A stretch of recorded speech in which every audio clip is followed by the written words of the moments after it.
This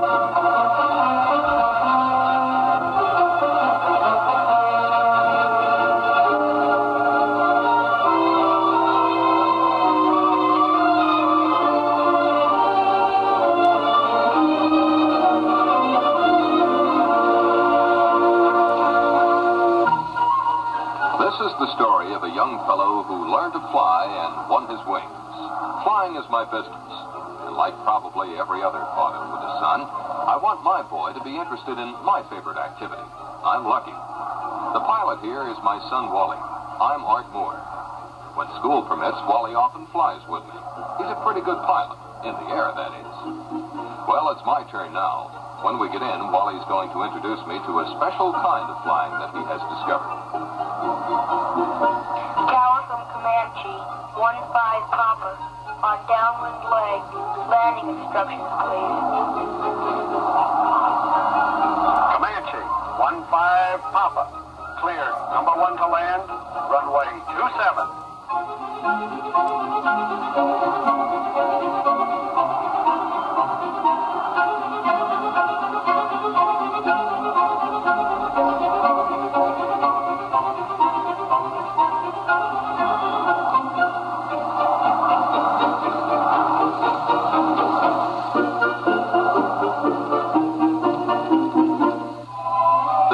First look at powered model airplane flying.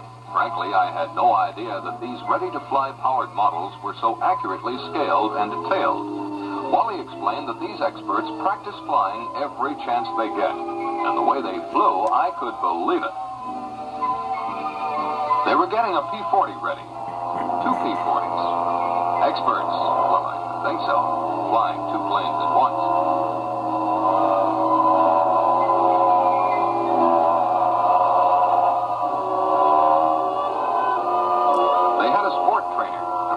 I hadn't even flown yet. In these skilled hands, it was a real performer. Look at that. And in for a very smooth landing. These boys had a real fleet of planes. This was a model of our Comanche, a perfect powered miniature, detailed right down to the rivets on the wing panels and the well covers for the retractable landing gear. I was beginning to see where Wally's enthusiasm came from. Nice. Every pilot appreciates a good landing.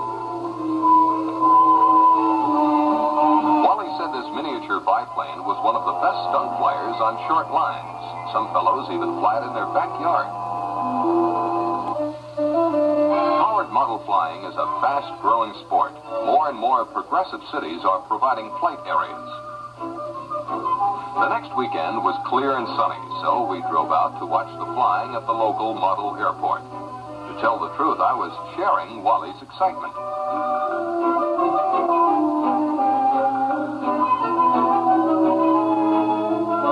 Several groups were working on planes.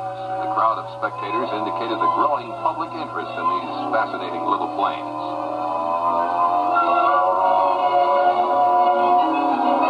One was flying. Then the second took his plane off, followed by the third, and skillfully keeping their control lines separated, all 3 flew simultaneously, almost from the same spot. The flyers told us about a special powered model flying exhibition at the county fair, so that became our next destination.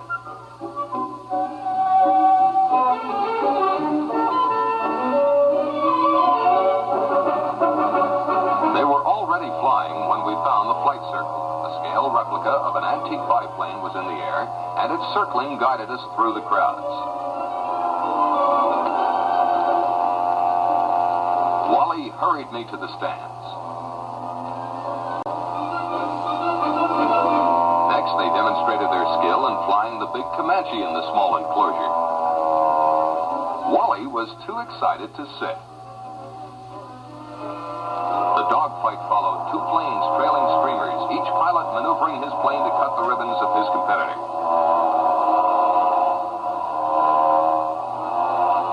Between flights, the versatility of the powerful model engines was demonstrated by the fast-running prop rods and the step hydroplanes.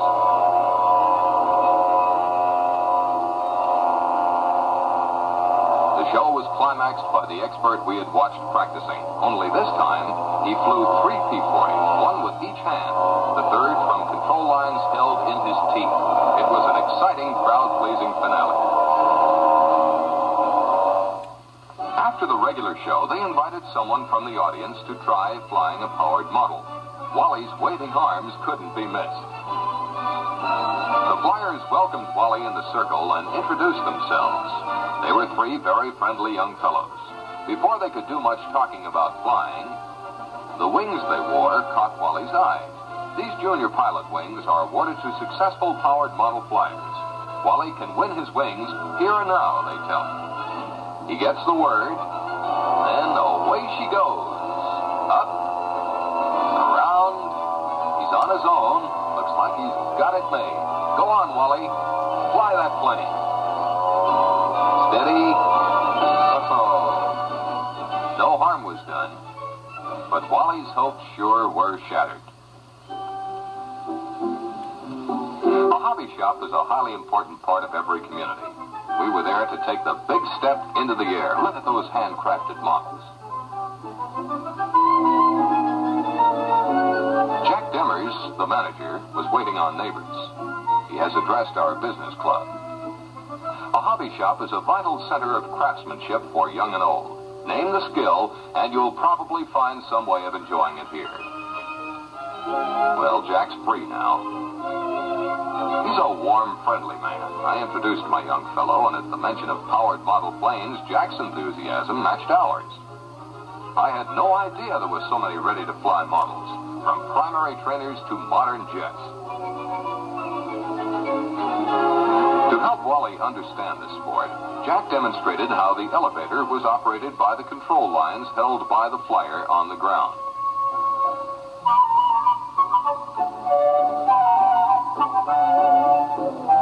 Wally remembered how particular I was about the engine when I bought our Comanche, and he asked about this one.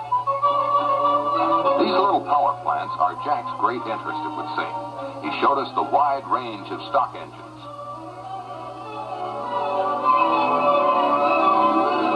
This is a true internal combustion engine, he explained.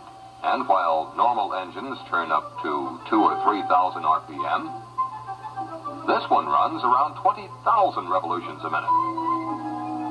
And interestingly, that's not a spark plug. Jack had a film that looks inside the engine through animation, showing how it works. He was sure we'd enjoy it. And we were too. Typhoon in a thimble. That well describes the miniature internal combustion engine that powers today's flying model airplanes. For contrast, these piston transport engines are turning up close to 3,000 RPM. They were manufactured to tolerances in the thousandths of an inch. The engine powering this truck turns much slower, and being a diesel, its cylinders fire without spark plugs or an ignition system. This is also an internal combustion engine, but it turns up close to 20,000 RPM in flight, has no spark plug, and is manufactured to fantastic tolerances measured in millions of an inch. Let's look inside. The piston has delivered its power and is at the bottom of the stroke. At this position, grooves machined inside the cylinder wall are exposed, and through these grooves, the fresh mixture squirts up into the cylinder for the next compression stroke and firing. As the piston moves up, compressing the fresh charge, a partial vacuum is formed in the crankcase, sucking fresh air through this filter mesh. Through the venturi is mixed with raw fuel, entering through tiny jets here, correctly metered by this needle valve, and on into the crankcase past this reed valve. At the top of the stroke, the almost incandescent glow element in the head fires the mixture. And as the piston comes down on the power stroke, the reed valve is closed and the fresh mixture previously drawn into the crankcase compressed, ready for the next cycle. Nearing the bottom of its power stroke, the exhaust ports are exposed and the burned gases expelled. And once again, the cycle repeats with the fresh fuel mixture squirting into the cylinder. Now, watch it run. And remember, this cycle repeats more than 300 times a second in some of these wonderful little typhoons in a thimble. Jack's not only a good salesman, he enjoys being interesting and informative. Oh, there goes Wally again. How can he win a pair of wings, he asked. Jack explained, take off, fly, and land the powered models successfully and win your wings. And now, which plane does Wally think he can fly? Well, Wally knew what he wanted. The PT-19 flight trainer. This is the plane designed to take it, to crash and fly apart, yet to be simply reassembled with rubber bands to fly again and again. It's the trainer with the finest flight performance, too. Ah, nostalgic memories. It was in a trainer like this that I soloed way back when. Ever see a happier young fellow making what may be an important move into the future? Learning to fly his little plane became almost an obsession with Wally. His mother despaired at mealtimes. He'd get it off, around a few times, just getting the feel. Then something would happen and wham! Fortunately, the amazingly indestructible model came apart on impact, yet was undamaged.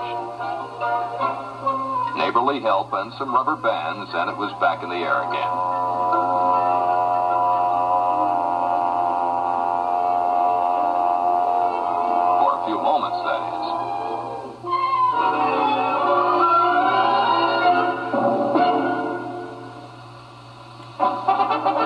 Persevered, encouraged by his pals. There's a wonderful spirit of friendship among those who fly their powered models.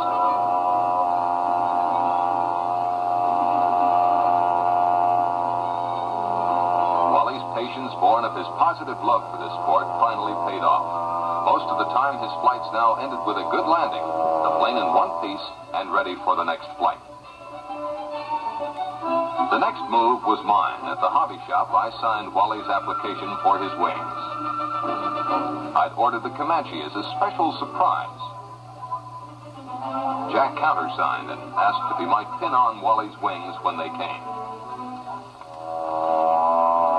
Wally had apparently been putting on a flying exhibition that pleased his friends when we drove up.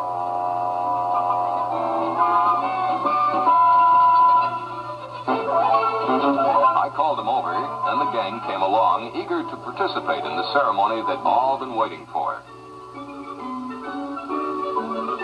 And there they were. Wally had won his wings. He was a pretty proud young fellow when Jack pinned them on.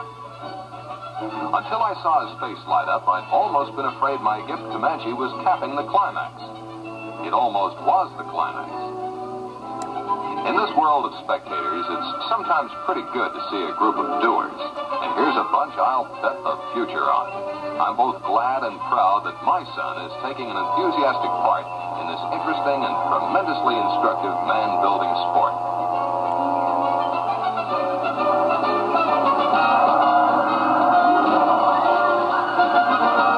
Oh, so you've won your wings and I can navigate now. Okay, sport. You fly this Comanche for a while, but when we get back, it'll be my turn at the control lines of that model Comanche of ours. And then I'll show you some flying.